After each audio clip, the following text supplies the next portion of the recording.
yang tapi dari perak, qawarira min fiddatin qaddaruha taqdira. Orang kalau mau minum di surga, gelasnya itu sesuai dengan keinginan.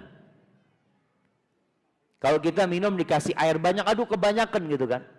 Kadang-kadang gelasnya besar, airnya sedikit. Di surga itu semau kita. Model gelasnya seperti apa, besarnya seperti apa. Tapi untuk mendapatkan itu perlu kesabaran.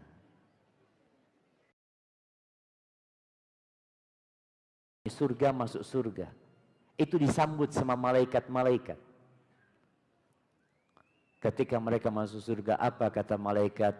Salamun alaikum bima sabartum.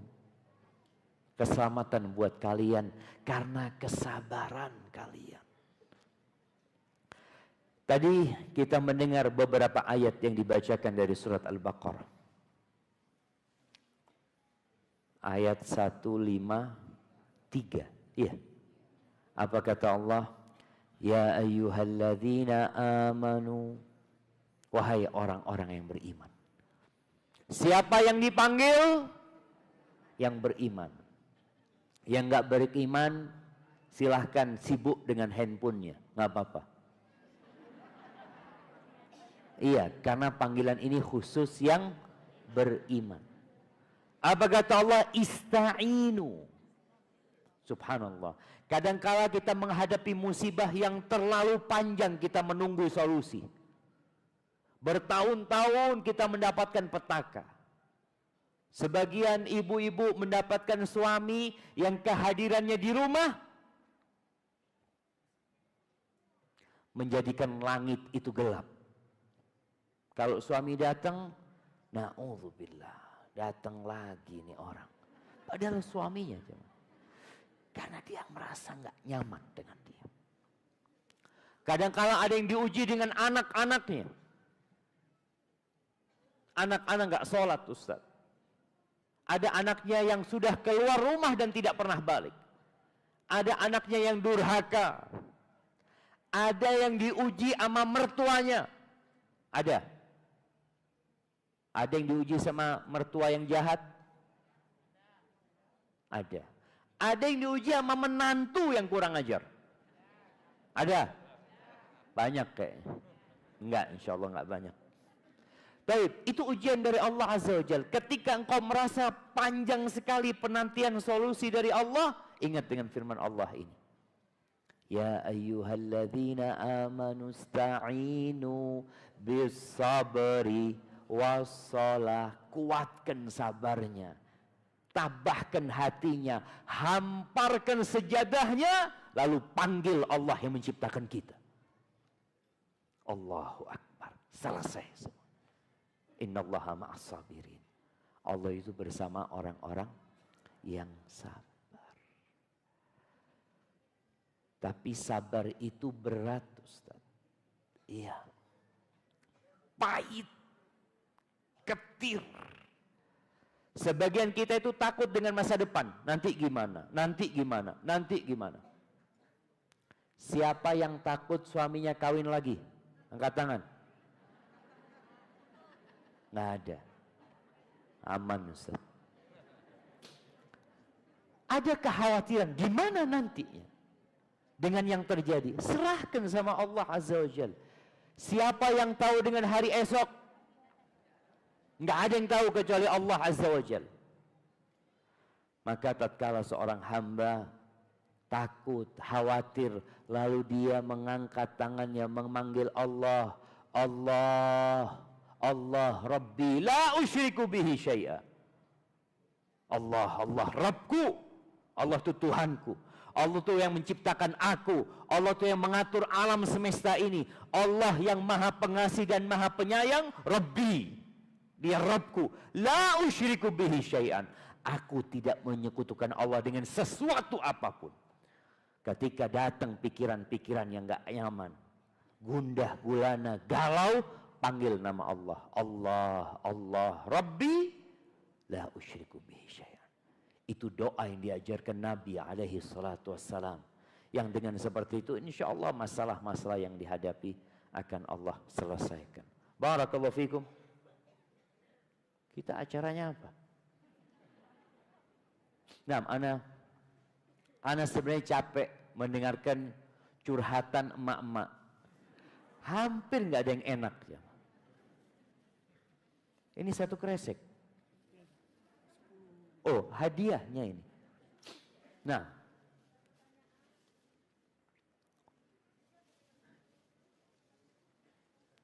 ini pertanyaan langsung apa? Oke.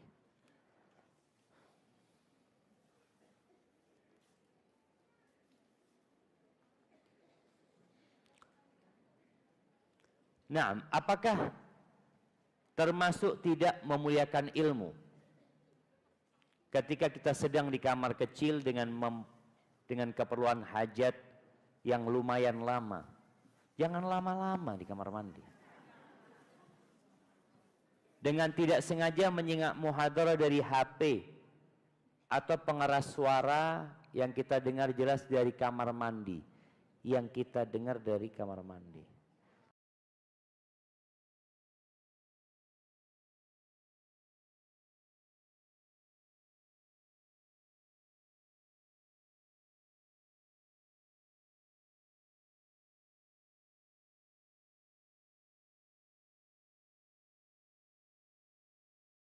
Ya, jangan. Artinya hal itu tidak jadi masalah ketika seorang berada di kamar mandi lalu di luar sedang ada pengajian yang dari handphone atau dari televisi, insya Allah nggak ada masalah. Taib, tanggal berapa hari ini? Ada 17, ada 16 Rajab. Iya, ada perbedaan memang.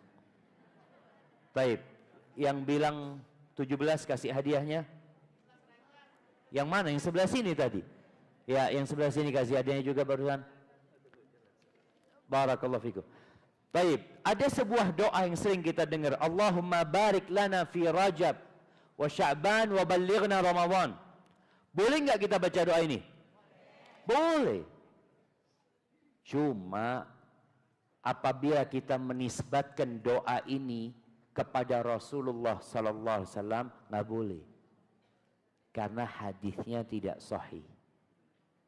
Tapi kalau kita mau baca doa, ya silahkan. Namanya orang baca doa, bebas-bebas aja gitu loh. Apalagi isi doanya baik. Tapi kalau kita mengatakan, ini doa disunnahkan sama Nabi SAW membacanya, oh tunggu dulu, buktikan mana hadisnya. Kalau Nabi memang baca doa itu SAW. Kalau hadisnya sahih, ya kita baca sebagai sebuah sunnah. Tapi kalau tidak, kita baca sebagai sebuah doa. Kita baca Allahumma barik lana fi Rajab. Nih bicara bulan Rajab, ada keistimewaan bulan Rajab. Siapa yang mau jawab? Sebutkan. Angkat tangan yang mau jawab. Nah, silakan. Iya, pahala dilipat gandakan. Apa dalilnya pahala dilipat gandakan?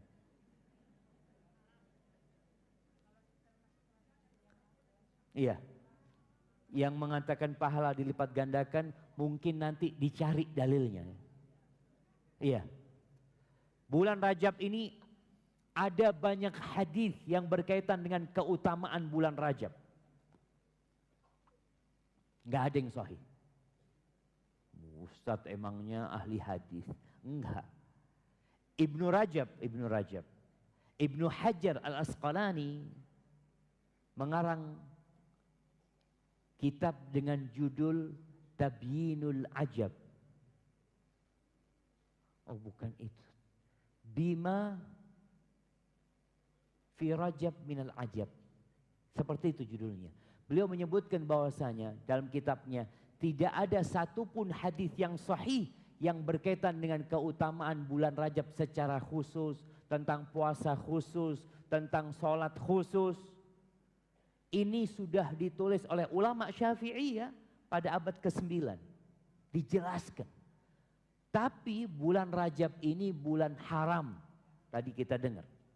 Allah Azza wa Jalla mengatakan, "Inna iddatash syuhuri 'indallahi 12 syahran fi kitabillah yauma khalaqas samawati wal ard minha arba'atun hurum." Di antara 12 bulan itu ada 4 bulan haram. Rajab, Dzulqa'dah, Dzulhijjah, Muharram. Rajab termasuk salah satu bulan haram. Yang para ulama menyebutkan apa yang haram di bulan Rajab ini? Diharamkan melakukan peperangan. Memulai peperangan. Dan di bulan Rajab ini haram orang berbuat dosa lebih berat daripada sebelum bulan Rajab. Makanya kalau ada yang mengatakan kebaikan dilipat gandakan mungkin berdasarkan hadis-hadis yang tadi disebutkan dhaif, tapi kalau berbuat dosa di bulan Rajab bermasalah, nggak seperti di bulan lainnya. Dan bulan Rajab ini bulan persiapan ibu-ibu untuk menghadapi Ramadan. Jadi hendaklah kita di bulan Rajab mulai memperbanyak taubat kepada Allah Azza wa Jalla. Bersihkan. Orang itu kalau mau bercocok tanam, tanahnya biasanya dibersihin dulu. Dengan kita bertobat, memperbanyak istighfar, baru setelah itu kita bisa menanam di sana. Bulan Sya'ban itu bulan menyirami. Yang ditanam di bulan Rajab, di Sya'ban itu disirami supaya jadi bagus. Dan nanti di bulan Ramadan dipetik buahnya.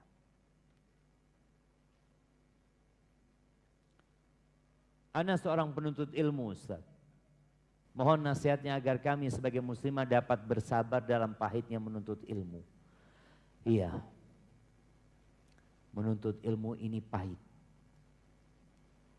Kebanyakan kita itu Islam keturunan. Bapaknya Islam, anaknya Islam. Bapaknya sholat, anaknya insya Allah sholat. Bapaknya minum, anaknya kadangkala ikut bapaknya. Maka banyak Islam yang keturunan tanpa belajar. Alhamdulillah. Kita bersyukur kepada Allah punya bapak ibu yang Islam, alhamdulillah. Tapi bagaimana kita menguatkan keislaman kita? Karena Allah Azza wa Jalla mengatakan, ya ayyuhalladzina amanu udkhulu fis silmi kafah. Wahai orang-orang yang beriman nih, udah beriman, disuruh masuk Islam secara kafah. Bukan cuma kerudungnya yang Islam. Sebagian kita Masya Allah penampilannya Islami, kerudungnya Islami, lidahnya nggak Islami. Suka nyakitin tetangganya. Ada yang seperti itu, suka ngomongin orang lain ya. Ada yang Masya Allah penampilannya kalau ngelihat ini muslimah beneran Ustaz, tapi ternyata dia bawa buku, bawa kitab nama-nama orang yang berhutang sama dia.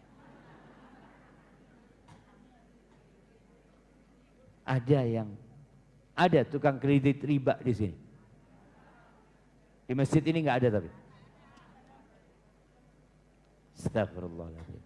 Iya, makanya ketika kita belajar agama, maka hendaklah kita meniatkan untuk meningkatkan keimanan kita. Agar kita tahu mana yang halal, mana yang haram. Dan itu capek, itu lelah.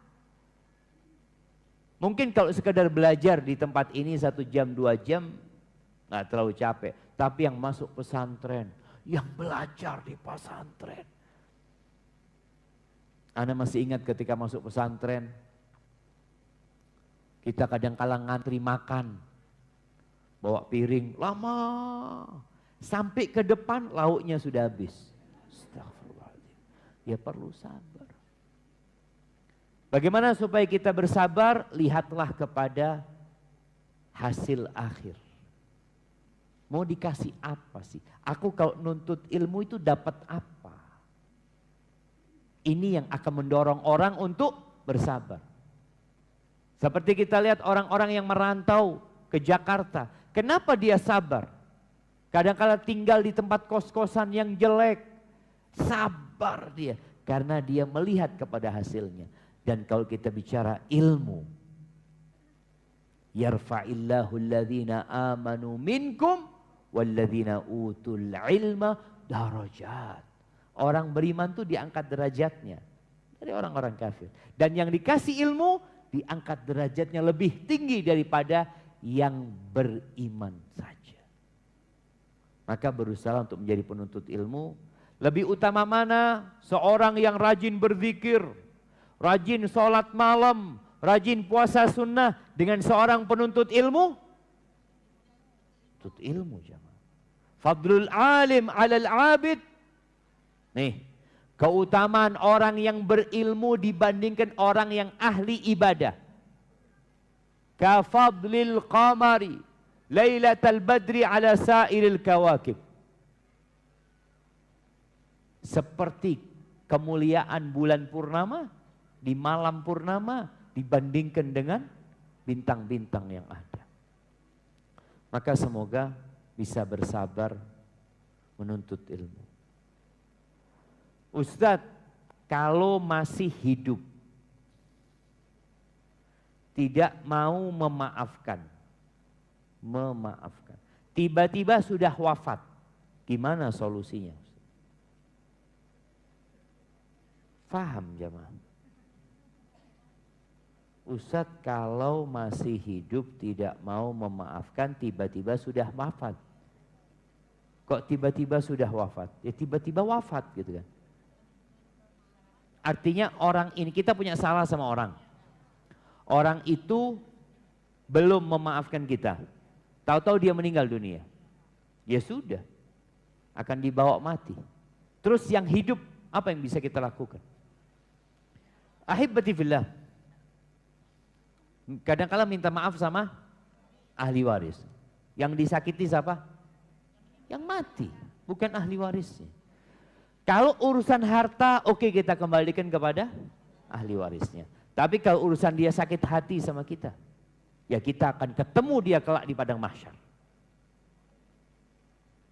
Kelak dia akan menunggu kita di padang mahsyar. Bagaimana Ustaz supaya dia ridho sama kita? Ustaz? Doakan dia. Mohonkan ampun buat dia. Kalau selama hidup kita suka jelek-jelekan tuh orang, sekarang dirubah. Kalau kita kumpul sama orang, ada yang jelekan fulana, jangan jelekan fulana. Orang itu orang baik. Jadi kita jadi pembela fulana.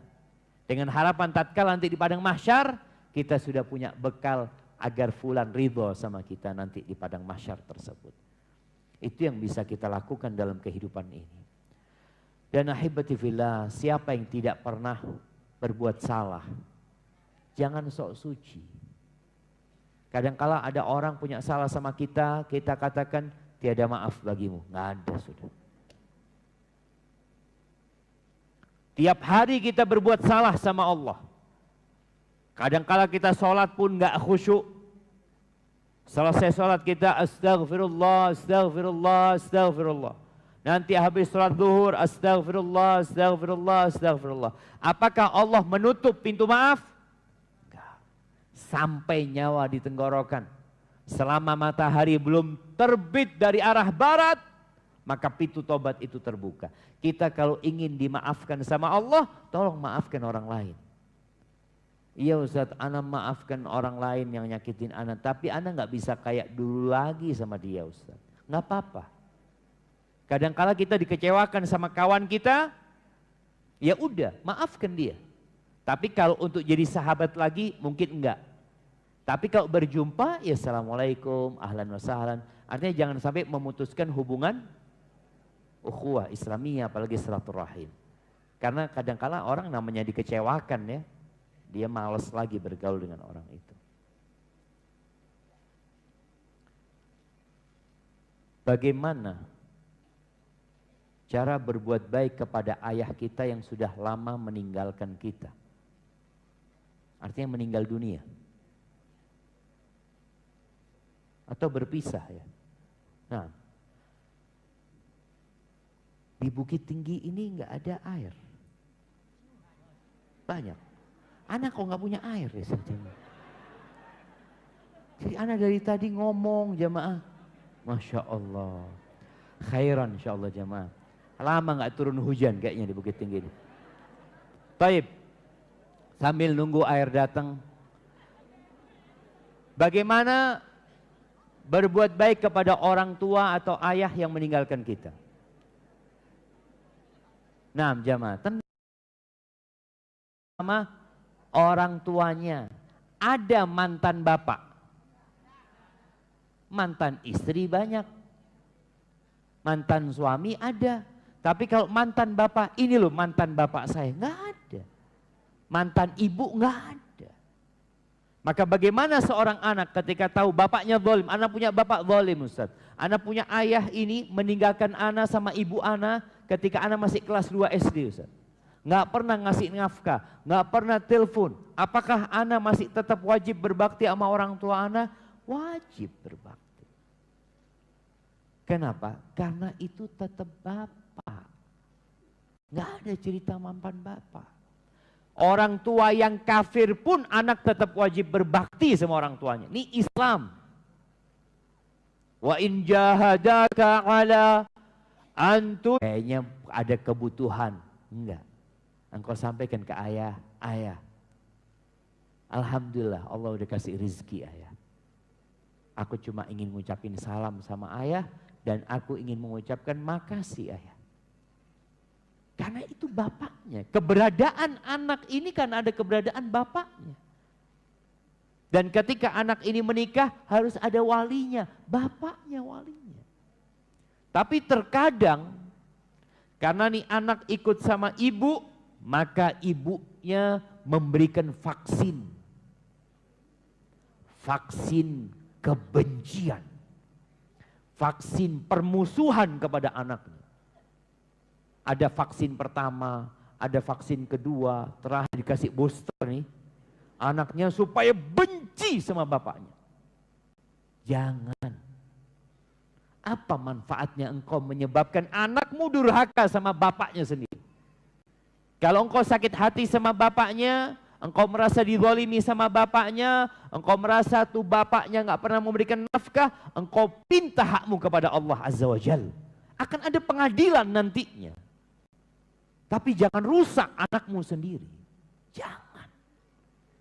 Biarkan dia bisa masuk surga. Karena yang durhaka sama orang tuanya nggak masuk surga. Jangan. Apakah mau seorang ibu anaknya gara-gara ibunya nggak masuk surga? Jangan. Udah. Kalau memang diomongkan, ya omongkan.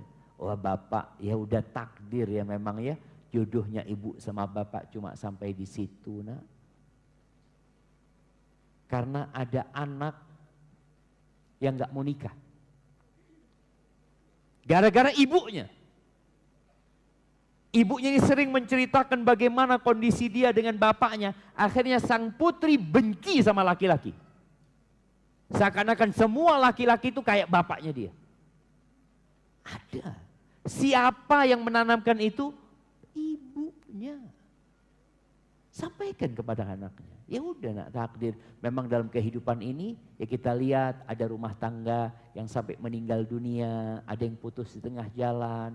Semua itu ujian. Jadi anaknya ini tegar ketika dia nanti menjadi seorang putri yang udah dewasa dan siap untuk menikah, dia nggak kebayang sama bapaknya. Dia kebayang ada orang-orang soleh di sana yang insya Allah akan menjadi pendamping hidup dia. Masya Allah, jazakallah khair. Barakallahu fikum.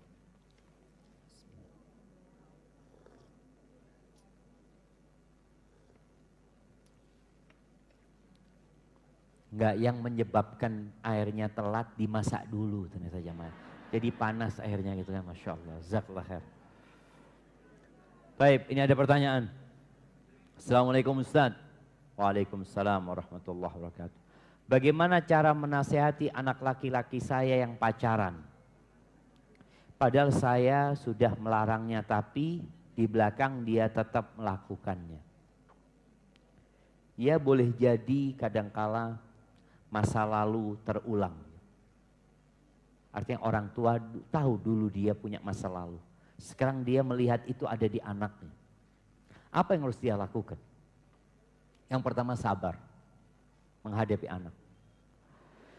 Kalau anak itu umurnya sudah cukup untuk menikah, sampaikan kepada dia, nak, engkau kalau memang suka sama fulana, engkau siap menikahinya, bismillah, engkau bekerja, nanti insya Allah ibu siap meminta fulana buat diri. Jadi ditumbuhkan di dirinya, bagaimana dia tetap mungkin untuk menikahi fulan. Jadi bicaranya adalah menikah yang halal. Sampaikan, kalau engkau mulai hubunganmu dengan yang haram seperti ini, takut nanti tidak berkah pernikahanmu.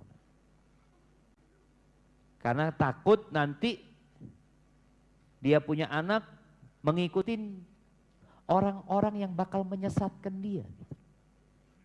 Di sini orang tua hadir memberikan nasihat kepada anak-anaknya. Mungkin emak-emak yang tua nggak tahu Facebook ini itu, minta tolong sama yang tahu. Tolong lihatkan Facebooknya anak-anak. Tolong lihatkan IG-nya anak-anak. Dia itu berteman dengan siapa? Karena terus terang ada yang temannya itu laki-laki semua. Maaf, yang homoseksual. Ada. Tolong diperhatikan anak-anak kita dan sambil terus mendoakan mereka ya. Bagaimana cara menasehati suami yang diajak kajian rutin dia tidak mau? Banyak aja alasannya. Ya, sabar. Sabar lagi, dari awal sampai terakhir kajian kita ini tentang sabar menghadapi suami yang seperti itu. Kemudian para wanita ketika suaminya nggak mau kajian, jangan sering-sering dikasih nasihat. Jangan. Karena yang ditakutkan dia bosen sama istrinya. Bukan bosen sama nasihatnya. Dia jadi jenuh sama istrinya sendiri. Terus gimana cara kasih nasihat? Cari waktu yang tepat. Rasulullah SAW itu nggak senantiasa ngasih nasihat sahabatnya. Kata Abdullah bin Mas'ud radhiyallahu anhu, "Kana Rasulullah SAW yatakhawwaluna bil mau'izah makhafata sa'amati alaina." Rasulullah SAW kalau ngasih nasihat kita itu jarang-jarang. Karena khawatir kita bosan. Jadi istri ngelihat suaminya, kemarin udah dikasih nasihat, coba ana cari waktu yang lain. Dan kemudian kalau ngajak suami itu sambil dipijetin. Dipijet kakinya, dipijet punggungnya. Bukan duduk dia lagi makan enak, si istri di depannya. Bang, sampai kapan abang gak mau ikut kajian? Masya Allah. Ini makan jadi gak enak cuman. Tapi kalau lagi santai sambil dipijetin ya, insya Allah suami, insya Allah aku akan ikut kajian. Dan para perempuan tunjukkan, buktikan kepada suami bahwa setelah dirimu hadir di kajian, mendengarkan perintah-perintah Allah, ayat-ayat Allah, sabda-sabda Rasul SAW, engkau semakin melayani suami. Buktikan. Suami datang kerja, bawa baskom dengan isi air hangat dan handuk. Kakinya suami dibersihkan. Allahu Akbar. Suami heran, ikut aliran apa engkau? Pakai bersih-bersihin kaki segala gitu kan. Enggak, ini termasuk khidmat kepada suami. Bikin suami senang. Kasih. Kita itu kalau naik pesawat, kadangkala, ini ujian yang naik pesawat. Naik pesawat kadangkala nanti ada pramugari yang ngasih anduk yang apa? Yang anget ya, dikasih seperti itu. Lakukan itu di rumah. Suami pulang kerja kasih anduk yang hangat, tafadhol bang. Biar dia usap wajahnya. Tanyakan kepada suami, abang mau yang dingin, yang panas, yang hangat, semuanya siap bang. Ketika suami melihat, ya Allah, dia akan semakin cinta. Dan kalau istrinya minta sesuatu, apa kata suami? Sami'na wa ata'na. Selesai sudah. Tapi kalau mintanya sambil marah-marah ya, dia akhirnya ya nggak akan pernah dengar. Banyak alasan, alhamdulillah masih ada alasan lah dia menolak. Tapi insya Allah dengan berjalannya waktu semoga dia datang kajian. Anak saya yang kedua sekarang di pondok, tapi dia mau melanjutkan ke umum. Saya sangat sedih. Bolehkah saya memaksakan kehendak saya, apa sebaiknya saya lakukan? Ahibati fillah, ini jadi PR kita semua, teman-teman di Bukit Tinggi ini, untuk punya sekolahan umum tapi yang Islami. Yang dipisahkan antara laki-laki dengan perempuan. Ana pernah sampaikan, nggak tahu di tempat lain, di Jakarta itu ada sekolahan berdiri sebelum kita merdeka. Yang mendirikan itu Belanda. Sekolah itu namanya Canisius. Lihat, tahun 29 atau 31 antara itu berdiri. Lihat, sekolah itu khusus laki-laki. Masa orang-orang Katolik bikin sekolahan khusus laki-laki? Pemerintahan Belanda bikin sekolahan khusus laki-laki, perempuan sendiri, laki-laki sendiri. Kenapa mereka pisahkan? Lalu sekarang muncul aktivis gender, oh nggak boleh dipisahkan. Loh ini loh Belanda. Kalau engkau bicara jangan bawa-bawa agama, ini loh. Kalau bicara secara logika, tujuan sekolah itu apa? Supaya anak-anak itu pinter, supaya anak-anak itu sukses. Dan sampai hari ini, sekolah Canisius itu mengeluarkan orang-orang yang jadi menteri, jadi apa ini itu. Sekolahnya umum jamaah, khusus laki-laki. Lalu kita nggak bikin sekolah khusus laki-laki. Bikin sekolah umum khusus laki-laki, sekolah khusus perempuan, umum nggak ada masalah. Tapi dikasih muatan-muatan yang membuat mereka tetap menjaga keimanan mereka. Kalau Belanda sudah berpikir, laki-laki perempuan kalau dikumpulin jadi apa? Jadi sekolah. Nggak jadi sekolah, jadi pacaran tuh anak-anak. Na'udzubillah, kalau kita melihat ya, hasil sensus tahun berapa ya, tahun 2000-an mungkin. Itu 67% kira-kira. Anak-anak sekolah itu udah nggak gadis lagi. Udah enggak. Mereka udah pergaulan bebas. Ini berbahaya.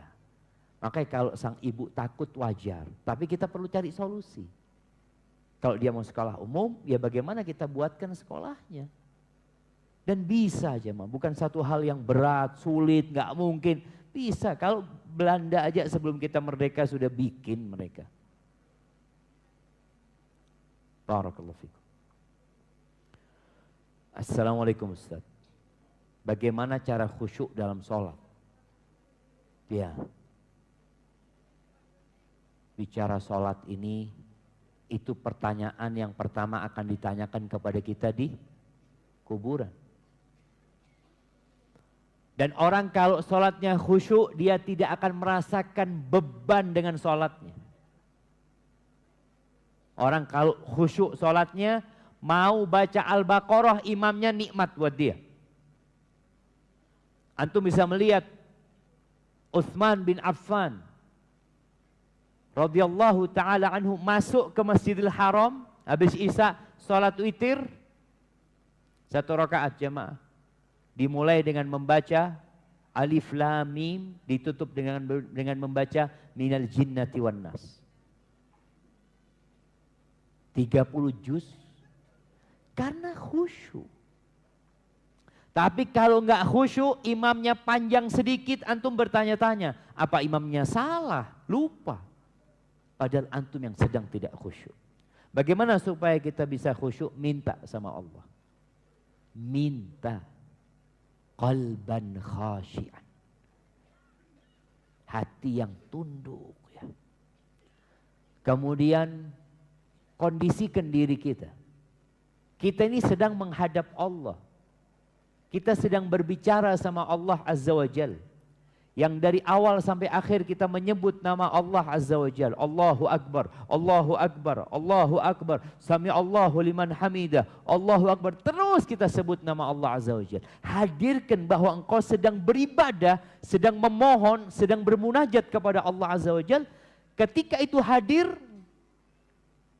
sejadah dengan model apapun tidak akan mengganggu. Antum lihat bagaimana sahabat dipanah. Dia sedang sholat malam, ada panah. Dia tetap membaca ayat yang dia baca. Panah kedua, dia tetap. Dia tidak ingin memutuskan apa yang dia baca.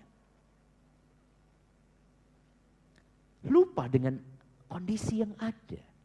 Ketika dia sibuk dengan apa yang dia baca, sibuk dengan gerakan yang dia lakukan. Ketika dia sujud, dia merasa memang sedang tunduk kepada Allah Rabbul Alamin.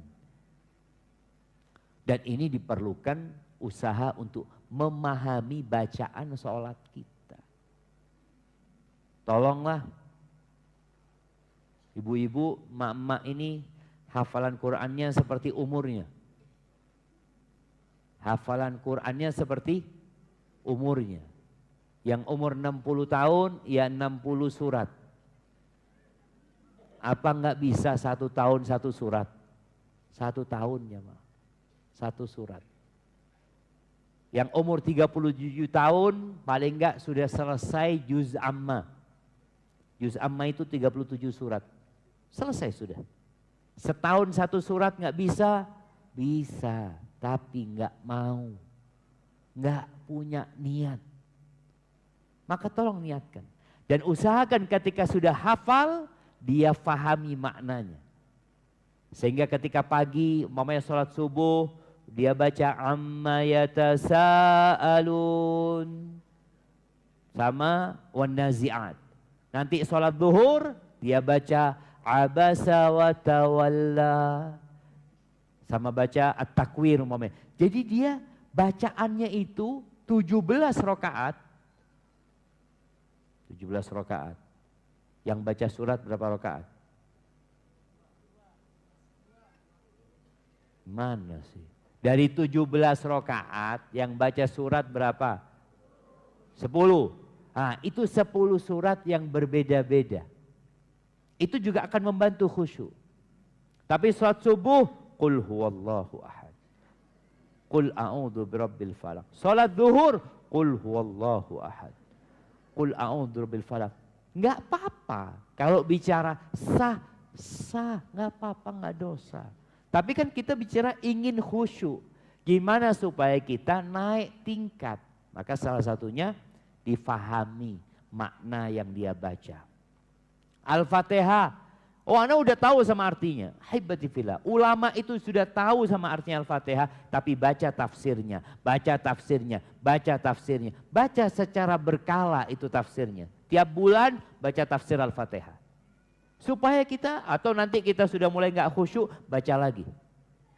Itu insya Allah membantu kita khusyuk. Dan ya bacaan-bacaan ruku, sujud itu juga nggak satu bacaan. Ada macam-macam yang diajarkan Nabi SAW, usahakan kita membaca beberapa yang diajarkan Rasulullah SAW. Baik, barakallahu fikum. Pertanyaan selanjutnya.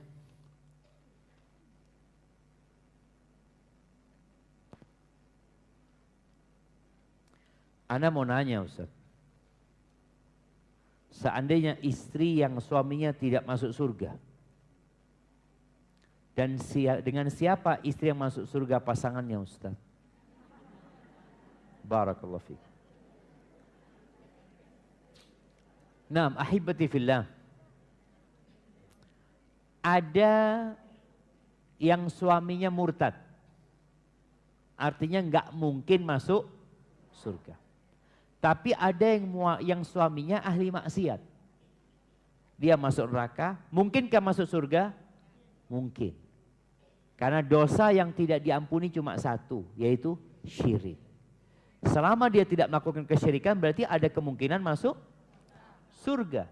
Baik, kalau ada kemungkinan masuk surga berarti istri ini akan menunggu suaminya. Karena boleh jadi istri memberikan syafaat kepada suaminya. Tapi gimana Ustaz kalau istrinya nggak kepingin kumpul lagi sama tuh suaminya? Kadang-kala kan ya Allah kumpul lagi sama orang ini. Kalau sudah masuk surga tidak lagi keburukan. Suamimu akan menjadi lelaki yang paling indah untuk diri. Karena kalau sudah masuk surga semuanya dibersihkan. Maka yang masuk neraka itu dalam rangka pembersihan. Dan di surga itu nggak ada yang jomblo. Nggak ada. Laisa fil jannati a'zab, kata Nabi SAW. Nggak ada yang nggak punya pasangan hidup di sana. Jadi kalau ada perempuan pun umpamanya yang dia mati belum menikah. Atau dia mati janda diceraikan. Ya sudah, nanti dia akan mendapatkan pasangannya. Siapa? Ya tergantung amalannya kalau sudah masuk surga nanti. Barakallahu fikum. Bolehkah mendoakan suami mati? Tapi belum selesai pertanyaannya, Mas. Bolehkah mendoakan suami mati dalam husnul khotimah? Saking kesalnya. Jadi kayak kepingin suaminya cepat mati sebenarnya. Dia mau gugat cerai kayaknya berat. Tapi kalau suami mati, ahsan lah. Boleh enggak? Yang pertama, kita tidak boleh memintakan keburukan. Tapi kalau kita memintakan kebaikan buat dia. Ya Allah, jadikan mati buat dia sebagai tempat istirahat dari dosa-dosa dia. Boleh. Dan jadi kalaupun memang dia hidup, jadikan hidup itu penambah kebaikan dia. Jadi istri doakan yang baik buat suaminya. Jadi belum tentu sang suami kalau mati cukup amalannya. Boleh jadi nggak cukup gitu. Mungkin dia memang harus melewatin kehidupan yang lebih panjang lagi. Tapi ke istri kan capek menghadapi suami seperti itu.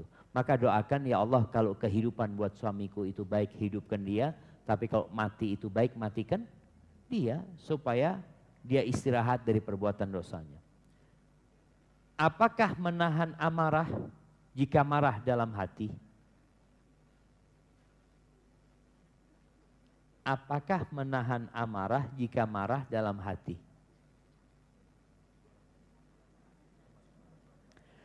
Nah, iya, kesel ya. Kesal. Orang kesal dalam hatinya, dia menahan kesal, jangan sampai melakukan tindakan-tindakan yang tidak baik. Nggak masalah.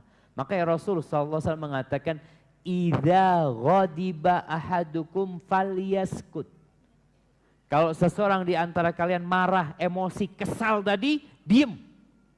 Artinya hatinya panas tapi mulutnya diem. Soalnya kalau dia ngomong, maka yang akan keluar itu, ya insya Allah nggak baik. Kadangkala kebun binatang keluar dari mulut. Dan terjadi jemaah. Orang kalau sudah marah, antum kebayang nggak jemaah? Ada seorang suami yang bunuh istrinya sendiri. Ada. Ada istri yang suaminya lagi tidur disiram bensin sama dia, dibakar suami. Apa penyebabnya? Marah. Kesal hatinya. Maka ketika seorang sedang kondisi marah, kalau dia mau ngomong diem. Kalau dia berdiri duduk. Kalau dia duduk sedang marah, kata Nabi SAW, falyattaji, rebahan. Supaya dia tidak mudah melampiaskan amarahnya dengan perbuatan. Kalau sedang marah di rumah itu, ya udahlah, cari suasana yang baru. Jadi kalau bicara ketika seorang menahan dengan dalam hatinya nggak ada masalah, dia menahan amarah gitu. Dan Rasul SAW mengatakan, la taghdab walakal jannah. Jangan marah, kamu masuk surga. Artinya kita nggak marah aja sudah dimudahkan masuk surga. Tapi gimana? Kadangkala yang menyakitin kita itu orang yang kita cintai. Ya sabar. Bagaimana cara anak berbakti kepada orang tua yang sekarang ikut suami jauh sekali dari orang tua? Ini anak perempuan ya? Iya. Ingat, kewajiban berbakti kepada orang tua itu untuk anak laki dan anak perempuan. Kewajiban berbuat baik kepada orang tua itu sebelum menikah dan sesudah menikah. Kewajiban berbakti kepada orang tua itu setelah orang tua meninggal dan ketika orang tua masih hidup. Bagaimana dengan anak perempuan ketika ikut suami? Wajib dia berbakti kepada orang tuanya dengan segala keterbatasan dia. Yang pertama, yang suami tidak bisa menghalangi, yang tidak perlu izin suami, mendoakan orang tua. Doakan abahmu, doakan ibumu, terus doakan. Mohonkan kepada Allah Azza wa Jalla kebaikan buatnya. Yang kedua, yang mungkin bisa dilakukan adalah dengan telepon.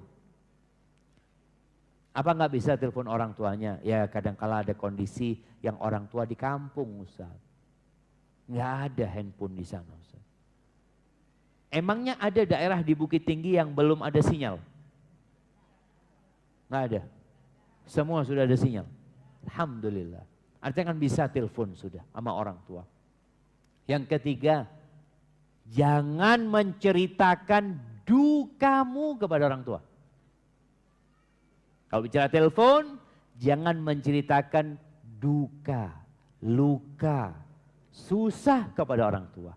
Kesian orang tua. Engkau sudah nggak bisa hadir memuliakan orang tua, engkau kasih beban dengan cerita-cerita yang menyakitkan hati orang tua. Akhirnya jadi pikiran orang tua sama anaknya. Nggak enak tidurnya, nggak enak makannya, gara-gara anaknya sendiri.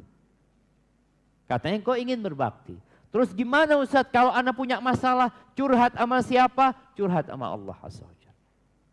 Curhat kepada orang yang insya Allah bisa membantumu. Cari ustadz, cari orang di sana. Tapi orang tua jangan. Kecuali nanti kondisinya sudah terpaksa.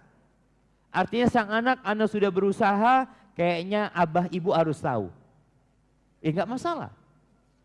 Kalau sudah mentok, tapi kalau belum jangan. Karena cerita duka anak itu melukai hati orang tua. Jadi kalau telepon, gimana kabarnya? Alhamdulillah. Gimana suamimu? Masya Allah. Anak makasih banyak sama abah, sama ibu. Telah memiliki suami buat aku yang Masya Allah. Padahal dia tahu suaminya ya kurang Masya Allah sebenarnya. Tapi ya supaya orang tuanya senang. Ketika punya kelebihan rizki, kirim sama orang tua. Kemudian di antara bentuk kebaktian anak sama orang tuanya, bagaimana anak perempuan ini membantu suaminya berbakti kepada kedua orang tuanya, sehingga suami membantu istri berbakti sama orang tuanya. Jadi udah jangan nuntut sama suami, tapi berusaha engkau memberikan yang bisa engkau berikan kepada suami dan mertua. Semoga mereka akan peduli sama dirimu dan dengan kedua orang tuamu nanti. Barakallahu fikum. Apa hukum pembantu perempuan yang menginap di rumah? Enggak apa-apa nginep. Yang enggak boleh berduaan dengan majikan laki-laki. Nginep di rumah sama majikan laki-laki, enggak boleh. Kadangkala sang istri umpamanya keluar kota, ini berduaan di sana, maka berbahaya. La yakhluwanna rajulun bimra'atin illa wasyaitan thalithuhum. Tidaklah seorang laki-laki berduaan dengan perempuan yang bukan mahramnya, melainkan yang ketiganya siapa? Syaitan.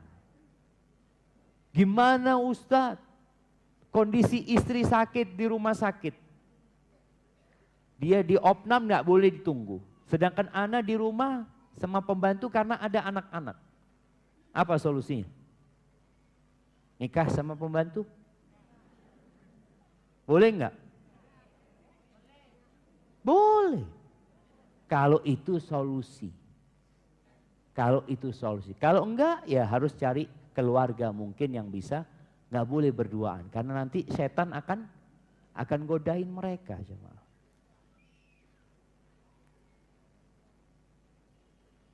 Apa hukumnya anak perempuan bersunat?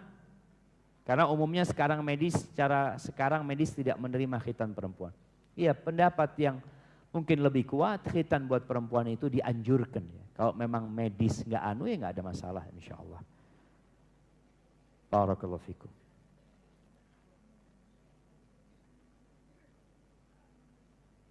Ustadz, ana mau bertanya. Ini Masya Allah. ini apa namanya, bungkus bukunya yang dibikin tulisannya. Suami ana bekerja di sebuah perusahaan. Ana tahu di tempat kerja suami ana itu ada teman ngobrol, ada teman canda tawa dan sebagainya. Sementara ana di rumah yang kesehariannya jadi ibu rumah tangga tanpa teman ngobrol, tanpa teman canda tawa. Kalau ana mau curhat aja semenit tentang keluh kesah setelah seharian kerja, suami kayak cuek dan tidak peduli. Ana tahu kalau suami ana capek pulang kerja. Yang mau ana tanyakan, gimana solusinya? Ustadz, biar suami ana mau peduli sama curhat ana. Syukron Ustadz. Ya, sebenarnya hal ini gampang-gampang sulit. Gampang tapi sulit. Apa yang harus dilakukan seorang istri? Ketika suami tidak ada di rumah, manfaatkan waktumu untuk menambah ilmu dan mendekatkan diri kepada Allah. Jadi dengan tidak adanya suami, engkau di rumah, kadangkala dia belum punya anak, manfaatkan waktu itu untuk menambah hafalan Quran, untuk ikut kajian online. Apa yang bisa dilakukan? Sehingga manfaat banget. Yang kedua, ketahuilah apa kesenangan suami. Ada suami yang suka, umpamanya suka mancing ikan. Ketika suami pulang kerja, istri berusaha untuk mengomong sesuatu yang jadi kesenangan suami. Bang, ternyata di sungai situ bang, itu banyak ikannya bang. Wah, suami, tahu dari mana engkau? Ini sesuatu yang menarik buat suami. Jadi berusaha istri membuat obrolan yang suaminya memang tertarik. Tapi kalau dengarkan curhatan istri, kadang-kadang suami belum tertarik. Tapi kalau sudah connect nih sama suami, ngobrolnya udah mulai enak. Insya Allah ketika istri hendak menceritakan sesuatu, dan sekali lagi, istri itu punya sesuatu yang indah yang membuat suaminya insya Allah bisa menerima dia. Contohnya tadi ketika mau ngobrol sama suami, suami datang, jangan ditanya dari mana. Udah tahu dari tempat kerja. Nah, tanyain, kepingin apa, mau apa abang. Kemudian tadi kalau bisa pakai sepatu dibukain, kaos kakinya dibukain. Insya Allah. Ada istri yang kayak gitu sama suaminya. Jemaah. Ada apa enggak ada? Ketika suaminya berangkat kerja, dia lihat di jendela sampai hilang. Ada kalau suaminya berangkat kerja, suaminya keluar, tutup pintu langsung pegang handphone. Coba engkau benar-benar melayani suami. Tapi kan anak punya hak, oke, engkau punya hak, tapi kan suami gak ngasih sekarang hak untuk mendengarkan curhat ini tuh. Istri harus membuat kondisi di rumah itu mendukung dia, suami mau dengar curhatan dia. Kemudian kalau dia belajar ilmu sambil suaminya istirahat, bang abang sambil tiduran lah, anak pijet bang. Ngomong sang istri, bang anak tadi dengerin kajian, ternyata pintu surga itu ada 8 bang. Kira-kira kita ini masuk dari pintu yang mana bang ya? Itu obrolan menarik itu. Iya ya, jangan-jangan gak ada yang bisa kita masukin sama sekali. Padahal pintunya 8 tapi karena amalan kita gak ada, maka berusaha. Kemudian istri berusaha untuk senantiasa berdoa untuk suaminya. Bukan mengeluh. Dia menerima suaminya apa adanya. Pada akhirnya ketika dia menerima suami apa adanya, tenang dia. Tapi kalau dia membandingkan suaminya dengan suaminya orang lain, bencana. Dan ini pesan buat para ibu-ibu. Jangan pernah menyebutkan laki-laki lain di hadapan suamimu. Jangan. Fulan, lah. Kecuali dalam urusan agama. Contoh, ya Allah bang, fulan lagi berangkat umroh bang. Semoga suatu saat kita bisa berangkat bersama keluarga. Tapi kalau bicara fulan itu perhatian sama keluarganya. Kalau habis asar duduk ngobrol sama keluarganya. Mulai dia sebutkan hal itu, biasanya sang suami akan nggak peduli sama istrinya. Pernah ada kejadian seorang istri punya suami kaya raya aja. Kaya raya suami. Yang namanya orang kaya punya banyak kesibukan, punya banyak bisnis. Istrinya mengeluh. Kata istrinya, "Bang, abang ini kok nggak punya waktu sama keluarga," kata dia. Lihat tuh, suaminya tetangga. Suaminya tetangga ini, wah ada yang lempar fulus ya mah. Suaminya tetangga ini bang sering, memang kerjaannya nggak terlalu banyak tuh. Dan bukan orang yang mampu. Apa yang terjadi? Subhanallah. Sama suaminya dikasih kerjaan. Dibukakan usaha ini itu, akhirnya sibuk suami tetangganya. Istrinya ngomong, "Bang, engkau tahu ternyata suami tetangga kita sekarang jarang pulang bang." Siapa yang bikin dia jarang pulang? Suaminya. Karena dikasih kerjaan sama dia. Jadi kadang-kala istri ini, terimalah suamimu apa adanya. Ya udah suami kayak gitu, selama dia tidak melakukan dosa, mungkin berkaitan dengan hak dia, terimalah dia sambil diperbaiki perlahan-lahan. Orang kalau menerima itu jamaah, semua jadi indah.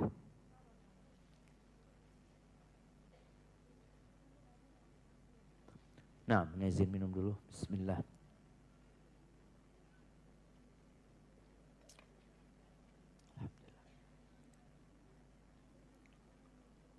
Semoga Ustadz dan keluarga senantiasa dalam lindungan Allah. Ustadz, apa suka sama seseorang itu termasuk zina hati Ustadz? Enggak. Cinta kepada seseorang, suka sama seseorang itu ya hal yang wajar. Selama tidak mengantarkan dia untuk memikirkan yang tidak-tidak. Selama tidak membuat dia menunggu-nunggu dia kalau datang, lewat ditungguin ya, diliatin. Jadi hal yang wajar selama kita tidak mengikuti panggilan-panggilan cinta yang ada di dalam hati tersebut jemaah. Rasul sallallahu alaihi wasallam mengatakan lam yura lil mutahabbain mithlun nikah. Tidak pernah dilihat dua orang yang memadu kasih seperti pernikahan. Jadi orang tua kalau melihat putrinya ada rasa sama fulan, berusaha bagaimana menikahkan dia. Bukan malahan ya membuat keduanya berhubungan di luar pernikahan. Jangan sampai. Jika ada seorang lelaki pilihan orang tua dan seorang lelaki yang kita suka dan mereka sama-sama Masya Allah soleh. Lalu pilihan mana yang paling baik Ustadz? Mana ibu-ibu? Yang paling soleh di antara keduanya. Cuma seperti ini. Gimana kalau Ana gak suka dengan yang pilihan orang tua? Ana suka sama fulan dan orang tua juga menerima sebenarnya fulan. Maka lebih baik yang kau sukai. Karena yang akan menjalankan pernikahan siapa? Sang anak. Kalau dua-duanya orang soleh tadi. Di masa Nabi SAW pernah ada satu perempuan yang dinikahkan sama bapaknya tanpa persetujuan dia. Akhirnya anak perempuan ini datang mengadu kepada Nabi SAW. Dipanggil orang tuanya. Nabi mengatakan jangan paksa anak kalian gitu loh. Al-bikru tusta'dzan. Anak gadis itu diminta izinnya. Diminta izinnya. Jadi kalau anak gadis, ini gadis dulu jemaah ya. Ya mungkin sekarang masih ada. Gadis-gadis yang menjaga kehormatan dirinya, itu diminta izinnya. Nah, ada fulan mau melamarmu, gimana? Engkau mau? Kalau dia diam berarti mau. Kalau diam berarti mau. Kalau nangis, belum tentu. Kalau air matanya panas, berarti dia marah, nggak mau. Tapi kalau air matanya dingin, berarti dia bahagia. Dia nangis, ya Allah, ini yang aku tunggu-tunggu. Bisa jadi jemaah. Jadi tangisan itu bisa jadi karena sedih, bisa jadi karena kegembiraan, orang itu bergembira. Wal wasayyib tusta'mar, janda itu nih yang punya anak janda atau yang sedang menjanda. Janda itu ditunggu perintahnya. Jadi orang tua tolong kalau punya anak janda nggak seperti anak gadis. Anak janda ini kadang-kala, bah, aku kok mau menikah sama fulan ya. Ya sudah, ayahnya melihat orang soleh, kawinkan. Ditunggu perintahnya. Beda sama anak gadis. Bagaimana cara bertobat kepada Allah agar kita yakin bahwa dosa kita sudah diampuni Allah Azza wa Jalla. Ahibati fillah, yang pertama hendaklah kita berbaik sangka ya. Allah itu Tawwabur Rahim. Selama syarat-syarat dan ketentuan tobat itu kita penuhi. Yang pertama, kita menyesali. Yang kedua, kita meninggalkan dosa itu, meninggalkan. Yang ketiga, bertekad untuk tidak mengulangi. Kalau ada hubungan sama manusia, kita minta maaf atau kita minta dihalalkan. Apabila persyaratan itu terpenuhi, insya Allah tobat kita diterima. Dan tolong tinggalkan masa lalu. Ada orang yang punya masa lalu yang kelam, tapi dia masih bangga dengan masa lalu dia. Bangga. Seharusnya dia menyesal dengan masa lalunya. Dia menutupi masa lalunya. Tapi kadangkala ada pikiran, ana dulu kumpul sama saib-saibnya, saya dulu Pak Ustadz, jangan ditanya. Cerita dosa-dosa dia dengan bangga. Ini yang tidak boleh. Tapi kalau dia menceritakan dengan penuh penyesalan, ingin mengatakan sekarang alhamdulillah, itu nggak ada masalah. Tapi kalau cerita untuk sebuah kebanggaan, maka ini akan menyebabkan di tengah jalan biasanya dia akan balik ke dosa-dosa yang lalu. Dengan cara seperti itu kita berbaik sangka Allah menerima taubat kita.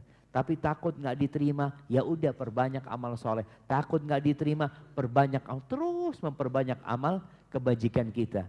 Makanya ada dosa yang mengantarkan pelakunya ke surga, ada ketaatan yang mengantarkan pelakunya ke neraka. Kok bisa? Siapa yang menjawab? Dosa mengantarkan pelakunya ke surga, amal soleh mengantarkan pelakunya ke neraka. Nah, fadhal.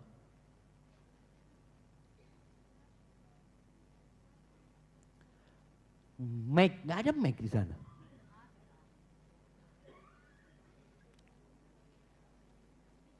Baik, lebih keras lagi suaranya.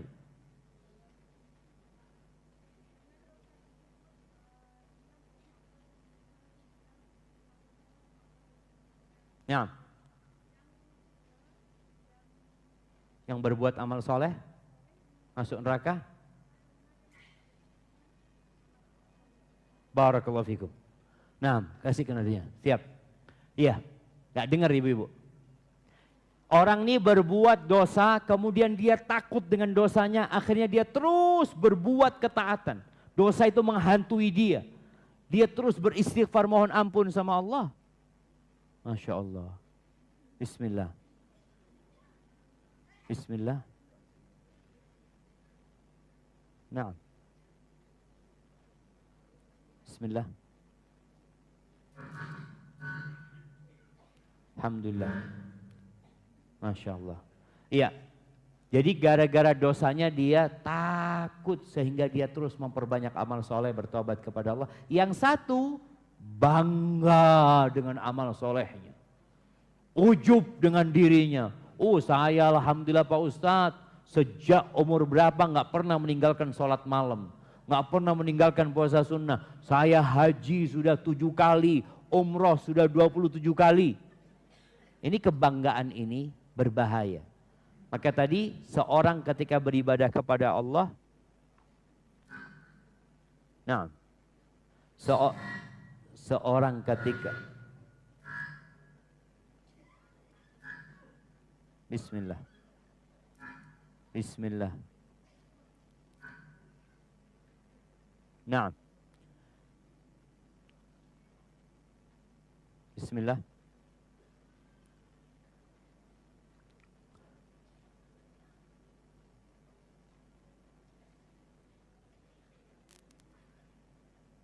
Bismillah. Bismillah. Alhamdulillah.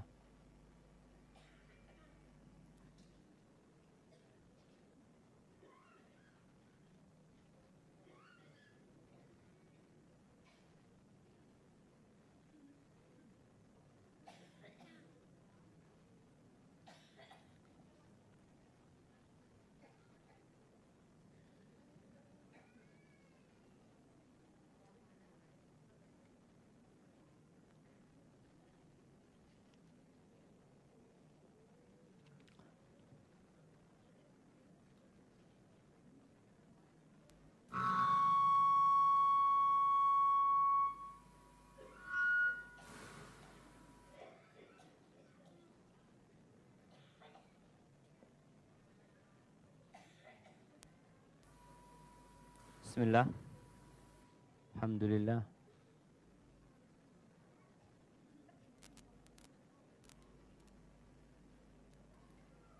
Alhamdulillah. Bismillah.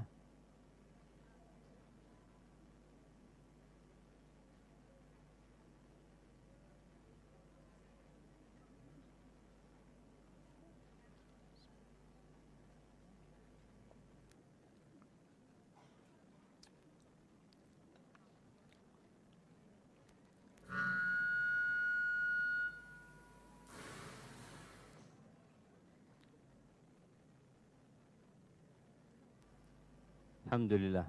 Bismillah.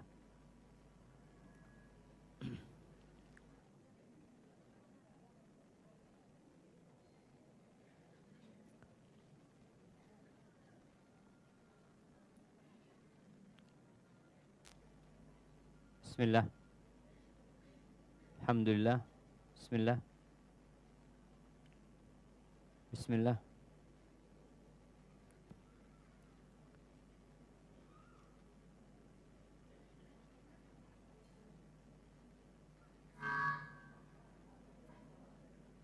Bismillah.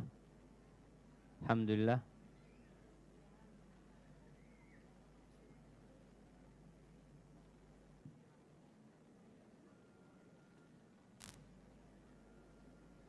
Bismillah. Alhamdulillah. Bismillah.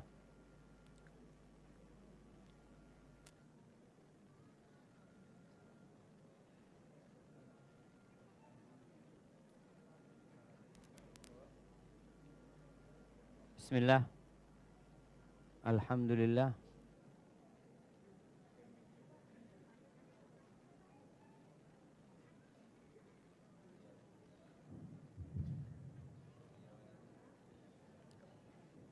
Baik. Kita lanjutkan.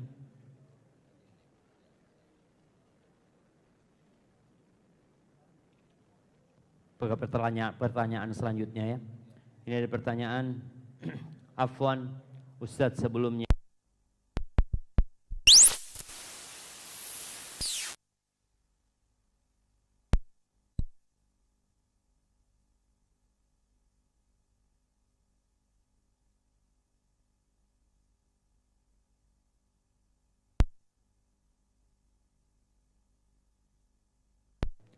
Punya akhlak yang sempurna Ustadz. Semua orang muslim mengidolakan beliau, termasuk ana. Tapi Ustadz, ana pernah baca buku tentang Ummul Mukminin Saudah. Ketika ia sudah tua, Nabi SAW ingin menceraikannya karena sudah tua. Apakah diperbolehkan mentalak istri hanya karena dia sudah tua? Dia juga memberi jatah ke Aisyah agar Nabi tidak menceraikannya. Dan dia juga tidak dapat nafkah. Apakah adil ini Ustaz? Barakallahu fikum. Seorang perempuan itu boleh menggugat cerai suaminya karena tua. Boleh. Jadi perempuan suaminya sudah tua, sudah sakit-sakitan dan dilihat sudah tidak bisa memuaskan dirinya, itu boleh menggugat cerai, itu boleh jemaah. Jadi ada hal-hal yang menyebabkan seorang menceraikan pasangan hidupnya. Rasulullah sallallahu alaihi wasallam, Saudah sudah tua renta Dan Saudah tahu sudah tidak bisa melayani suaminya karena dia sudah tua. Saudah tidak ingin jadi beban buat Rasul sallallahu alaihi wasallam. Maka Saudah berpikir, disinilah kalau kita lihat terkadang turunnya beberapa ayat itu dalam rangka menjelaskan syariat buat umat. Artinya syariat ini untuk seluruh umat Islam setelah Nabi alaihi salatu wassalam.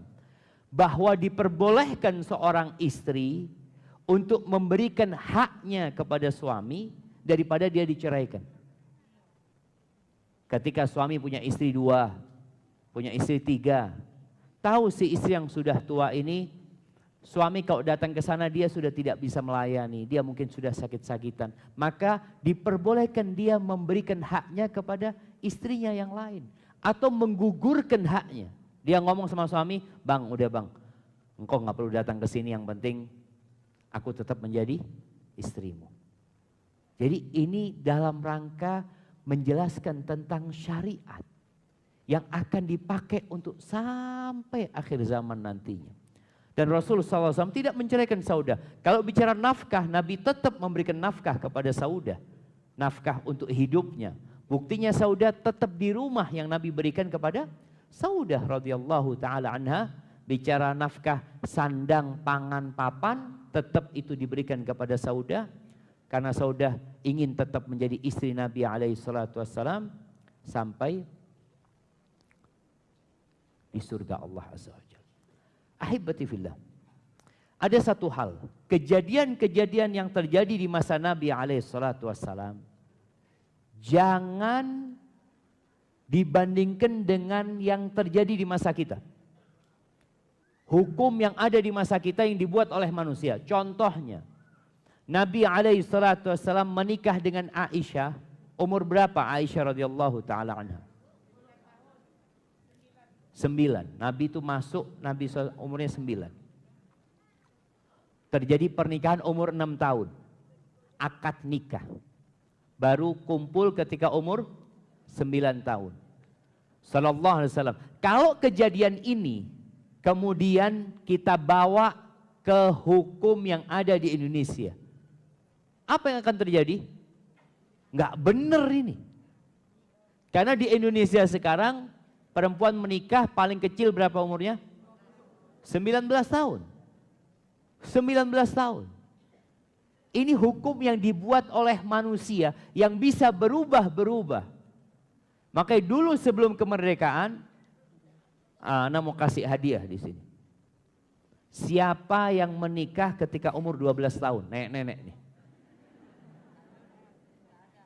Masa nggak ada? Coba Ana kepingin tahu. Umur 12 tahun sudah menikah. Iya, artinya nenek kita dulu itu. Nah, umur berapa nikah ibu? Umur berapa?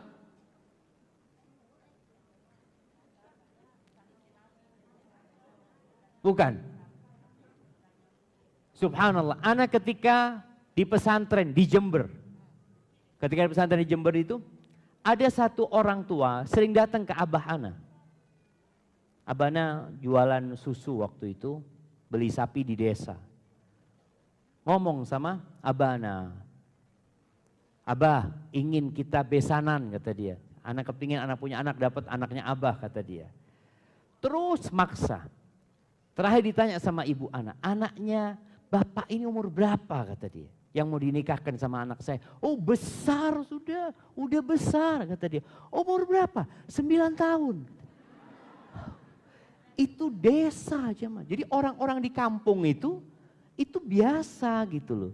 Jadi kalau hukum dulu kemudian kita bawa ke sekarang, maka kita akan katakan, oh ini zalim, ini kita dengan kacamata masa itu nggak ada kezaliman yang dilakukan Rasul sallallahu alaihi wasallam. Itu hal yang biasa terjadi di masa itu.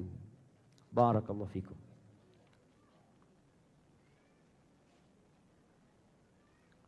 Bagaimana sikap kami sebagai anak terhadap rumah tangga orang tua yang terlihat tidak berjalan dengan baik?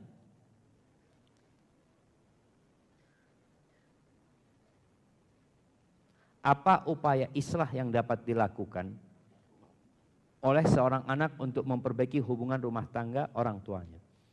Iya, ini anak yang tahu dengan kondisi rumah tangga orang tuanya, hendaklah berusaha untuk memperbaiki. Terkadang memperbaiki itu dengan memisahkan keduanya dengan bercerai. Karena udah gak kondusif. Ada orang tua, bapak yang sudah menceraikan ibunya, berkali-kali dia ceraikan ibunya. Anak itu dengar bapaknya menceraikan ibunya. Padahal di dalam Islam itu bercerai yang boleh rujuk berapa kali? 2 kali yang boleh rujuk. Yang boleh rujuk itu 2 kali. Kalau sudah mengatakan cerai yang ketiga, itu nggak boleh rujuk. Jadi anak jangan malah berusaha untuk mengembalikan orang tuanya. Kalau ternyata enggak Ustaz, ibu anaknya sudah diceraikan mungkin 10 kali sama bapak. Ada yang seperti itu. Tapi kalau tidak, maka sang anak harus berusaha bijak. Bagaimana menenangkan kedua kubu ini. Ketika yang salah itu bapaknya, sang anak datang kepada ibunya. Bu, iyalah bu, siapa yang gak berbuat salah ibu. Bapak memang banyak salahnya. Tapi ibu lihatlah sama kebaikan bapak. Jadi bagaimana mengajak sang ibu ini untuk melihat kepada kebaikan suaminya. Nanti kalau yang salah ibunya, maka datang kepada bapaknya. Memohon kepada ayah, ayah perempuan itu kan memang bengkok ayah. Ibu juga bukan bidadari. Sabarlah ayah, maafkan ibu. Jadi anak ini berusaha untuk tidak membela ibunya, tidak pula membela bapaknya. Tapi dia berusaha bagaimana 2 orang ini melihat kepada kelebihan pasangan hidupnya. Kalau melihat kepada kekurangan, siapa yang gak kurang jemaah? Rasulullah SAW mengatakan, la yafraq mu'minun mu'minah. Gak boleh lelaki, suami yang beriman itu membenci istrinya yang beriman. Nggak boleh. In kariha minha khuluqan. Kalau ada yang dia benci dari perilakunya, bukankah ada perilaku lain yang dia sukai? Maka lihat kepada kelebihannya. Kemudian juga kalau memang sang ibu mungkin dia lihat yang suka membuat masalah, maka dia datang bagaimana memperbaiki ibunya. Karena masalah itu kalau nggak diselesaikan kadangkala akan menjadi besar. Tapi ada hal-hal yang bisa dilupakan, nggak perlu dibesar-besarin. Barakallahu fikum. Ustadz, ini sama pertanyaannya. Orang tua saya sering bertengkar di rumah selama ini. Selama ini saya hanya bisa diam dan menangis di kamar ketika mereka bertengkar. Saya takut. Saya juga khawatir mental saya akan rusak. Apa yang harus saya lakukan Ustaz? Allahu Akbar jamaah. Ya, ada orang-orang yang gak bertakwa kepada Allah Azza wa Jalla. Apa yang harus dilakukan anak sekarang dengan orang tua yang seperti itu? Mungkin perlu mencari orang lain. Yang satu menasehati ibunya, yang satu menasehati bapaknya. Karena kalau anak yang masih belum mateng ngasih tahu orang tua, kadang-kala orang tua nggak mau. Tapi nggak ada masalah, dicoba. Ketika masalah sudah selesai, kondisi sudah damai, bapak ibu sudah ketawa kembali. Karena mereka ini berantem tahu-tahu besok sarapan bareng. Baik lagi. Ketika mereka sudah baik, engkau datang kepada ibumu. Sampaikan perasaanmu ini. Sampaikan kepada ibumu, apa ibu yang harus aku lakukan? Mentalku ini takut rusak aku bu. Kalau melihat ibu selalu berantem sama bapak. Jadi minta solusi dari ibu. Nanti minta solusi dari bapak. Supaya bapak ibu ini tahu pertengkaran mereka dapat merusak putri mereka gitu. Kalau mereka tidak menghargai pasangan hidupnya, paling tidak sayang sama anaknya. Ini bisa menjadi solusi. Kemudian ajarkan, kasih doa lah. Berikan doa kepada orang tuanya. Doa yang dengannya dia bisa melatih kesabaran, melatih jiwanya. Yang biasa dibaca Nabi SAW, tuliskan doa itu, berikan kepada ayah bundanya. Allahumma ati nafsi taqwa. Ya Allah, berikan kepada jiwaku ketakwaannya. Wa zakkiha, dan sucikan jiwaku itu. Anta khairu man zakkaha. Engkau sebaik-baiknya yang menyucikan jiwa. Anta waliyuha wa maulaha. Engkau ya Allah pelindungnya, engkau yang memiliki jiwaku itu. Allahumma inni a'udzubika min ilmin la yanfa. Ya Allah, aku berlindung kepadamu dari ilmu yang tidak bermanfaat. Wa min qalbin la yakhsha, dari hati yang tidak tunduk. Wa min nafsin la tashba, dari jiwa yang enggak ada kenyangnya. Wa min du'ain la yustajabu lahu, aw wa min da'watin la yustajabu laha, dari doa yang tidak dikabulkan. Mungkin itu yang bisa dilakukan. Dan tatkala engkau nanti sudah melakukan itu tapi tetap orang tua ribut ini dan itu, engkau enggak usah pikirin. Apa yang dilakukan? Engkau buka Qur'anmu. Kalau tidak engkau taruh headset di telingamu, engkau dengarkan Al-Quran, engkau dengarkan kajian sambil didoakan orang tua. Karena kadang-kala mendengarkan ucapan-ucapan orang marah itu, kita sendiri sakit hati. Tadi kadang-kala kebun binatang keluar, yang dari bapak, yang dari ibu taman safari keluar. Nah, ini menyebabkan kehidupan semakin seperti neraka nantinya. Makanya pada akhirnya kalau mereka harus bercerai, bercerai itu solusi. Allah membolehkan perceraian, tapi tidak sembarangan, ada aturannya. Perceraian itu adalah perbuatan yang paling dicintai iblis, tapi Allah membolehkan karena ada maslahat yang menuntut. Bagaimana mau tetap dengan suami yang seperti itu? Atau bagaimana seorang suami mau hidup dengan istri yang ngomongnya menyakitkan hati? Dia ingin pulang mendapatkan sakinah, yang didapatkan adalah keributan. Na'udzubillah min dzalik. Ahsanallahu ilaik. Ya Ustadz, bagaimana cara memotivasi orang tua kita agar beliau mau belajar Al-Quran? Karena kalau belajar di usia beliau yang sekarang, beliau malu dan akhirnya tidak mau belajar. Barakallahu fiik. Nah, mahibati fillah. Bagaimana sih memotivasi orang untuk belajar Al-Quranul Karim dengan umur yang sudah sepuh? Paling tidak duduk sama orang tua, mengingatkan fadilah Al-Quranul Karim. Contohnya ngomong, abah ternyata Al-Quran itu nanti ketika kita keluar dari kubur kita, yang nyambut kita itu Quran kita. Subhanallah, nanti di padang mahsyar akan ada orang dengan wajah yang pucat yang menyambut kita jemaah. Ini orang yang ahli baca Quran. Ketika disambut, orang yang dengan wajah pucat ini ngomong sama manusia ini, "Ama ta'rifuni, engkau gak kenal sama aku?" Kata dia, "Siapa engkau?" "Aku Qur'anmu yang suka engkau baca," kata dia.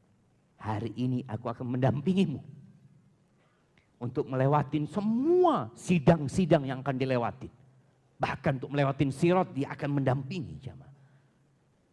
Quran itu akan memberikan syafaat kepada kita jemaah. Itu diantara syafaat Al-Quranul Karim yang sering kita baca. Maka ceritakan kepada orang tua fadilah-fadilah keutamaan membaca Al-Quranul Karim. Bagaimana satu huruf dilipat gandakan jadi 10. Subhanallah. Satu huruf itu ayah, alif lam mim, itu 3 huruf ayah. Jadi ayah baca 3 huruf ini udah dapat 30 kebaikan ayah. Terus aduh ayah udah sulit, ini ayah nggak ada yang sulit insya Allah ayah. Nah, bagaimana ayah dicarikan guru? Kalau nggak mau belajar sama anaknya, dicarikan guru atau bikin kegiatan ngaji untuk orang-orang yang nggak bisa ngaji. Nah, itu ayah akan suka. Oh, ternyata banyak sohibnya nggak bisa ngaji gitu. Jadi dia merasa nyaman. Tapi kalau muridnya itu muda-muda, dia yang paling tua, kadangkala gengsi dia gitu. Mungkin sang anak bisa dengan cara seperti itu. Barakallahu fikum. Bagaimana cara meluruskan niat Ustaz? Awalnya itu karena Allah, tapi bisa berubah karena godaan dunia menjadi berubah. Bisa faktor dari dalam diri dan luar diri. Ya. Ahibati fillah. Allah itu tidak menerima amalan kecuali yang ikhlas. Jangan hanya berpikir kepada banyaknya amalan kita. Allah mengatakan wa ma umiru illa liya'budullaha mukhlishina lahuddina hunafa. Mereka itu tidak diperintahkan kecuali untuk beribadah kepada Allah mukhlishina lahuddin. Ikhlas. Cuma ternyata ikhlas itu berat. Hati kita itu berubah-ubah. Caranya berdoa lagi, minta sama Allah. Nabi SAW pernah mengatakan kepada para sahabatnya, la syirk akhfa. Syirik itu lebih tersembunyi daripada jalannya semut, jemaah. Itu syirik. Artinya tadi riya. Kita ingin dipuji, ingin disanjung. Akhirnya para sahabat mengatakan, faman najatu ya Rasulullah. Abu Bakar juga tanya, gimana cara kita menyelamatkan diri dari sesuatu yang lebih tersembunyi daripada jalannya semut. Semut itu kadang-kadang jalan di baju kita nggak tahu, jemaah. Jalan kemana-mana kita nggak tahu. Dan itu lebih tersembunyi dari itu. Maka kata Nabi SAW, kalian mau nggak aku kasih amalan? Kalau kalian baca, insya Allah Allah akan usir qaliluhu wa katsir, yang banyak yang dikit akan hilang. Baca apa? Allahumma inni a'udzubika an usyrika bika wa ana a'lamu wa astaghfiruka lima la a'lamu. Ya Allah, aku berlindung kepadamu dari melakukan kesyirikan yang aku sadari, yang aku ketahui, dan aku memohon ampun kepadamu dari melakukan kesyirikan yang aku nggak tahu, aku nggak sadar. Maka berdoa minta sama Allah agar dijaga hati kita. Yang kedua, berusaha untuk beramal yang tersembunyi. Orang kalau beramal terang-terangan itu, ya setan bisa godain kita. Tapi kalau kita beramal sembunyi-sembunyi, insya Allah lebih bisa menjaga, karena nggak ada yang tahu. Akan tetapi, kadangkala ujub yang datang. Masya Allah, engkau sholat malam, seluruh bumi ini nggak ada yang tahu. Nah, jadi bangga juga dia nantinya. Maka tetap dia berusaha untuk menjaga hati dari riya dan dari ujub tadi. Kemudian ahibati fillah, coba engkau berpikir. Kalau tadi niatmu berubah, akhirnya menginginkan dunia, menginginkan pujian, sanjungan, engkau dapat apa dari dunia ini?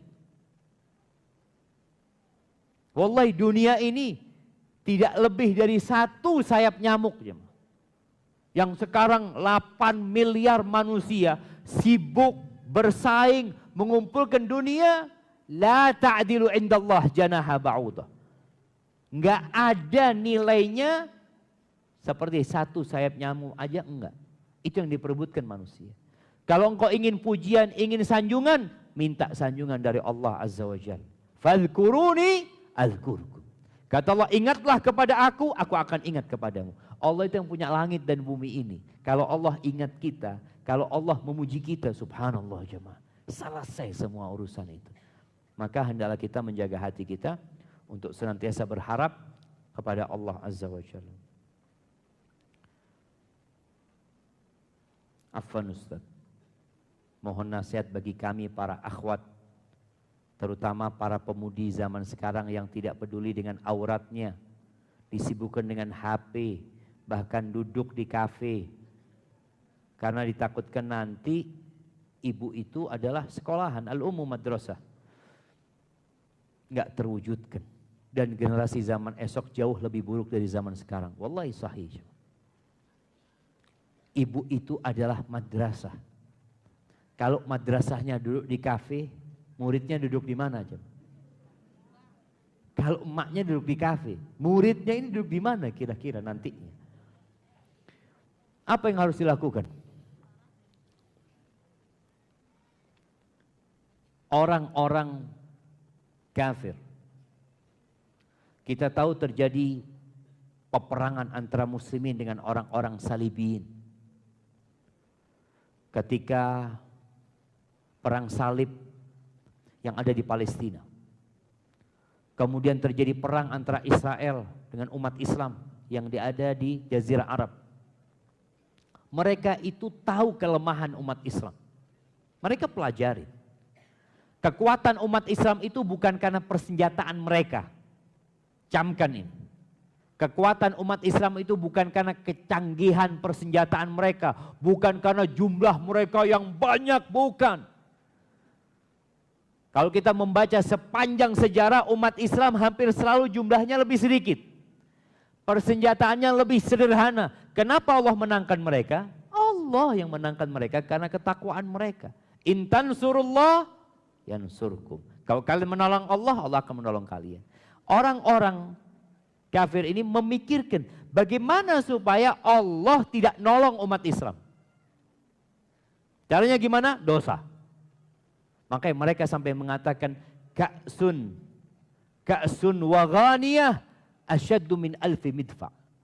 Pada masa perang yang pakai meriam, dia mengatakan segelas wine, segelas minuman, segelas arak dengan seorang biduan yang nyanyi itu lebih bisa menghancurkan umat Islam daripada 1000 meriam. Satu gelas dengan satu biduan yang nari.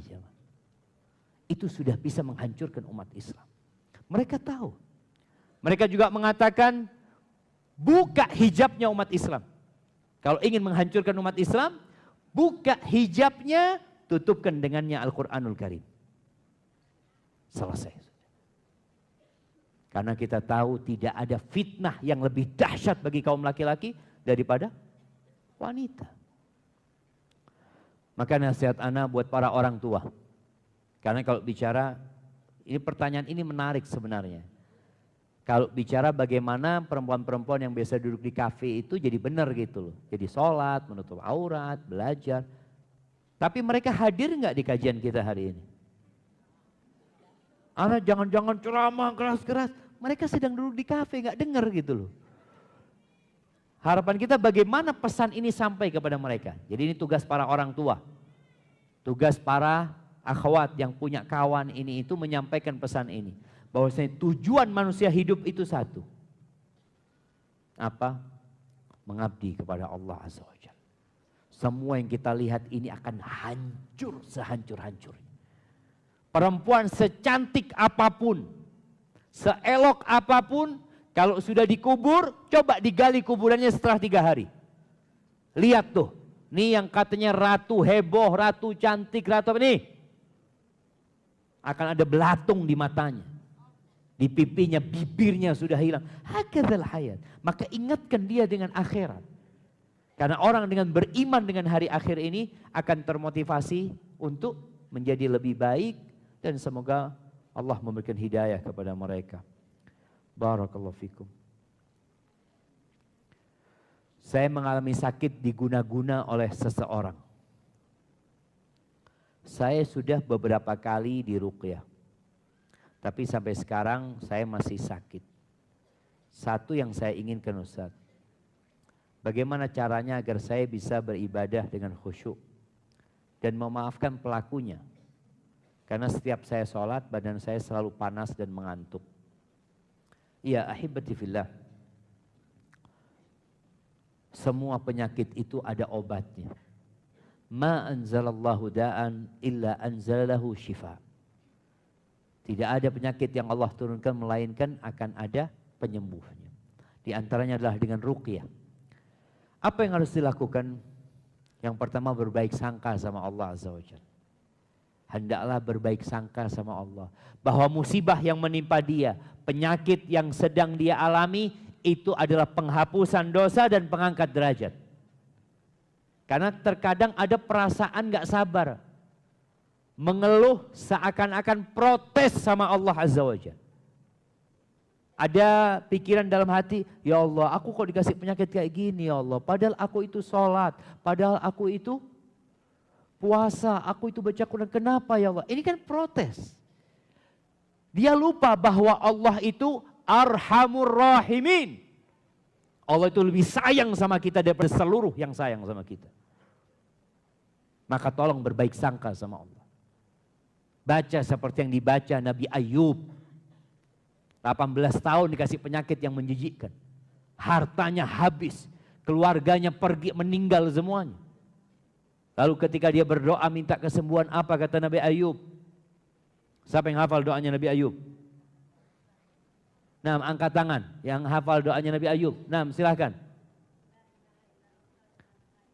Barakallahu fiik. Itu doanya Nabi Yunus. Doanya Nabi Ayub. Naam, tafadhali. Naam. Kasihkan ke sana. Naam. Ya Ibu.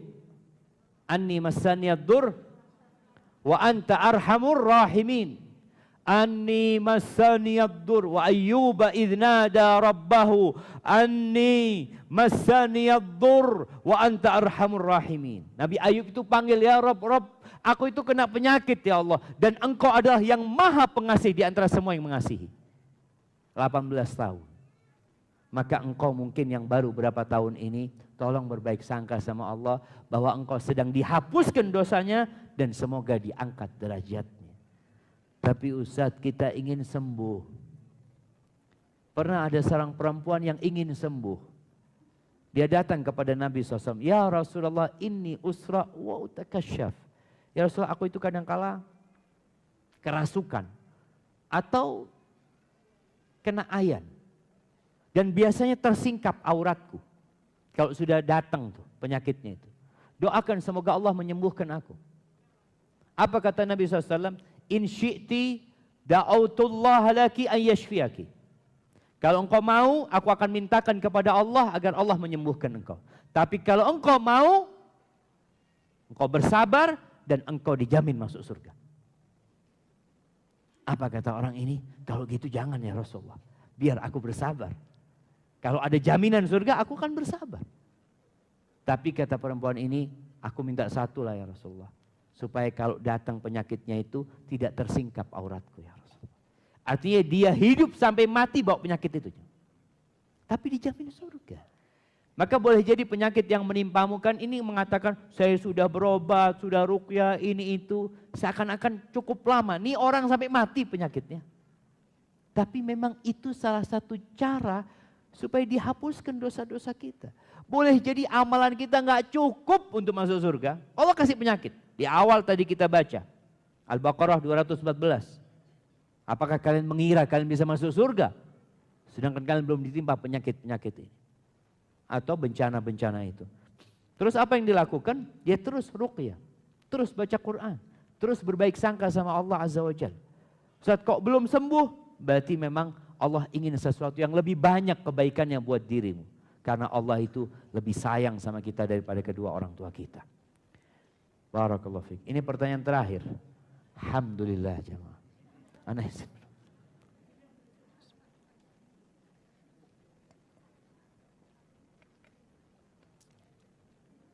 Alhamdulillah. Assalamualaikum Ustaz. Apa standar bahwa seorang wanita itu siap untuk menikah Ustaz? Apa jemaah? Iya, ada orang yang insya Allah soleh ingin ta'aruf dengan ana Ustaz. Tapi ana orangnya was-was dan takut tidak dapat memenuhi kewajiban ana sebagai istri ke depannya. Karena emosi ana yang kadang kurang terkontrol Ustaz. Mohon nasihatnya Ustaz. Masya Allah, seorang itu kalau tahu dengan karakter dirinya, insya Allah itu langkah pertama untuk memperbaiki diri. Kalau kita masuk ke bengkel, kita katakan, apanya yang rusak mas? Yang rusak gearboxnya. Apa? Personnelingnya. Itu nggak bisa jalan. Oh siap. Udah ketahuan nih penyakitnya. Tinggal diperbaiki. Tapi kalau dikatakan apa yang rusak? Wallahu a'lam. Itu tukang bengkelnya capek nyari kerusakannya. Perempuan ini tadi mengatakan, ana punya masalah was-was. Ana kadangkala emosi ana tidak terkontrol. Dan subhanallah dia takut ketika dia menikah, takut tidak bisa melayani suaminya dengan baik. Yang pertama bicara standar. Kalau bicara standar perempuan itu siap menikah apa enggak, ya tergantung kondisi dirinya. Ada orang yang sudah wajib nikah. Karena kalau dia enggak nikah dia bisa berzina nantinya. Tapi ada kondisi enggak, ana masih bisa jaga diri alhamdulillah. Tapi tentunya lebih mulia kalau engkau menikah untuk punya anak-anak yang menjadi aset akhirat, menyempurnakan agama. Karena kita tahu di antara tujuan menikah adalah yang menyelamatkan diri dari perbuatan dosa. Terus apa yang harus dilakukan? Perbaiki dirimu. Kontrol emosimu. Hilangkan was-wasmu dengan cara apa? Bertawakal kepada Allah Azza wa Jalla. Kita itu kadang-kala nanti gimana kalau seperti ini? Nanti bagaimana kalau seperti ini? Kita itu nggak pernah tahu apa yang akan terjadi. Nih sekarang kita kajian. Bagaimana kalau ada yang berpikir, nanti gimana ya kalau anak nyebrang terus ada yang nabrak anak? Kita nggak akan pernah keluar akhirnya. Mulailah urusanmu, fa'idha azamta fatawakkal ala Allah. Kalau sudah niat, bertawakal kepada Allah Azza wa Jalla. Bicara emosi, maka ketika datang emosi itu, baca a'udzubillahi minasyaitonirrajim. Tadi udah disampaikan, emosi, diem. Diem. Mu'in, diem. Kemudian ketika diem masih ingin melampiaskan, engkau duduklah. Duduk masih tiduran. Orang itu kalau sedang emosi, kaku badannya. Maka tolong kalau kita lihat ada orang sedang emosi, suruh dia selonjoran ya. Biarlah, santai. Karena emosi itu seperti badai tsunami yang kalau datang jamaah menghancurkan semuanya. Bahaya sekali. Dan Anda pernah contohkan bahwasanya marah itu, ya seperti tadi, badai tsunami yang akan menghancurkan kota, kapal itu hancur, tapi dia nggak bisa membuka simpul tali ini. Antum lihat, setelah hancur semuanya, ternyata ada tali yang kena angin, tidak terbuka simpulnya. Begitulah amarah. Bagaimana cara membuka simpul tali ini? Iya, dengan kepala yang dingin. Pelan-pelan dibuka. Sulit, kadang-kadang digigit. Nggak apa-apa, digigit dikit. Kemudian dia terbuka. Maka ngerasa kalau engkau secara umur sudah cukup. Kalau bicara was-was dan karakter yang perlu diperbaiki. Hendaklah engkau musyawarah ketika hendak menikah. Cari lelaki yang memang siap menerima kondisimu. Jangan aja yang disembunyikan. Ketika nanti ta'aruf dia datang ke rumah sampaikan, bang aku ini punya masalah seperti ini. Artinya suami kalau sudah tahu, insya Allah itu akan membuat suami menerima. Ketika dia sudah mengatakan, Gabil tuh aku terima anak perempuan ini dengan kekurangan dan kelebihannya. Bukan aku terima kelebihannya aja, enggak. Jadi ketika seorang mengatakan Gabil itu menerima semuanya. Barakallahu fiik. Nah, Taib, Anda mau kasih hadiah?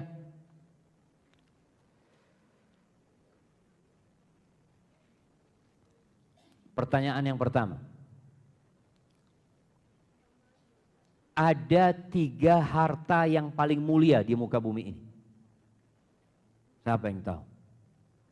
Nah, fadhal. Nah. Doa anak yang soleh. Amal jariah.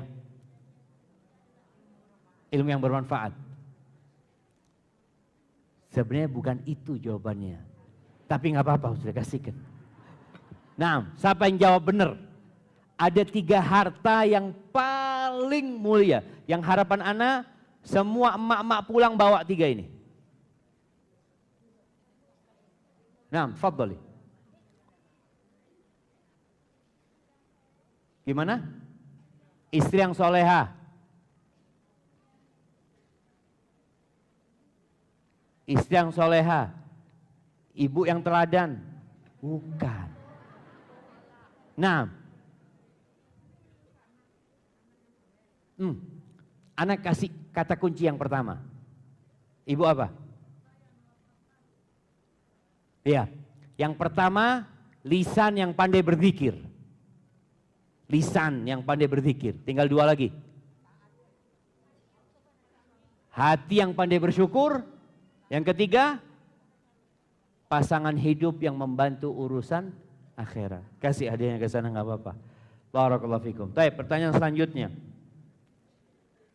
Ana mau kasih buat yang paling tua. Siapa yang umur 101? 80? Ada yang 80? Ada, Masya Allah.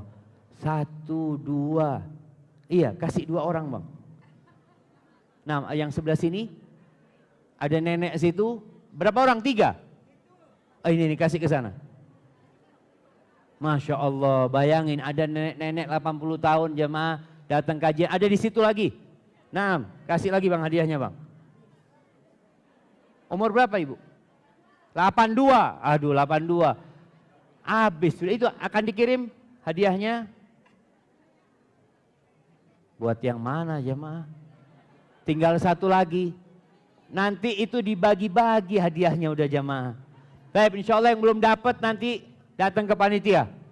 Nah, datang ke yang umur 80 tahun, yang belum dapat hadiah, nanti datang ke panitia, hadiahnya akan diserahkan ya, habis kajian ini insya Allah. Siap, setelah kajian nanti ditunggu. Itu yang dapat Anda sampaikan, kurang lebihnya mohon maaf. Yang benar dari Allah Azza wa Jal, yang salah dari diri Anda pribadi, Allah dan Rasulnya terbebaskan dari kesalahan itu. Subhanakallahumma bihamdika, asyhadu an la ilaha illa anta astaghfiruka wa atubu ilaik. Assalamualaikum.